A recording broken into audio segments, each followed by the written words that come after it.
In this video, I'll be showing you how to install your sail with turnbuckles. The sail I'll be installing is a triangle sail. It will be attached to the house in two places using a wall mount and a truss mount. The third corner will be attached to one of our standard 4-inch poles. Attaching the first two corners won't be too hard, and I'll start with those. The process for attaching the turnbuckle is the same at all the corners, and you'll see that process when I finish at the third corner. Just make sure the turnbuckles are greased and extended. Make sure the wire rope clamps are at the third corner and they are not tightened. I want the wire to be able to slide freely as I pull the turnbuckle closer to the pole. Notice that the wire rope slips as I pull. As I pull the corner toward the pole, it is normal to feel some resistance as the fabric stretches. There is a chance you'll be able to pull the sail enough to attach the corner by yourself.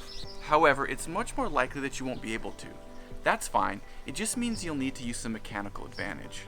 In this case, I'll be using a modified come-along. You can purchase one from our online store. First, I'll attach the running end to the corner of the sail. Next, I'll attach the pulley to the lower hole on the pull tab, leaving the top hole for mounting the turnbuckle. Now, I need to attach the fixed end to something secure. If there's nothing else sturdy nearby, you can always use the attachment point of a different corner. That's what we'll be doing. As I crank the handle, it draws in the cable, pulling my third corner closer to the pole. Remove the pin from the D-shackle. Loop the D through the mount, line it up with the turnbuckle hole, then reinsert the pin and tighten. Once the third corner is attached, I'll remove the come-along. Then, I'll tighten the wire rope clamps. Now, it's time to tighten the turnbuckles and stretch the sail tight. Use a wrench that is big enough to engage the entire body of the turnbuckle, and then turn to draw it in, like this. Use the same process on the other corners.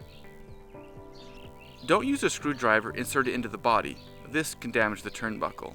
Once the sail is tight, you'll need to lock down the turnbuckle to prevent it from becoming loose or detaching. To do this, simply use one wrench to hold the body of the turnbuckle and another to tighten the nuts against the body.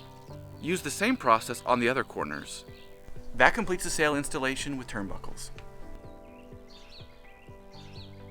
Just a quick note, when installing a 4-sided sail, it's best to start with the two high corners and finish with the low corners, making sure that the wire rope clamps are at the final corner.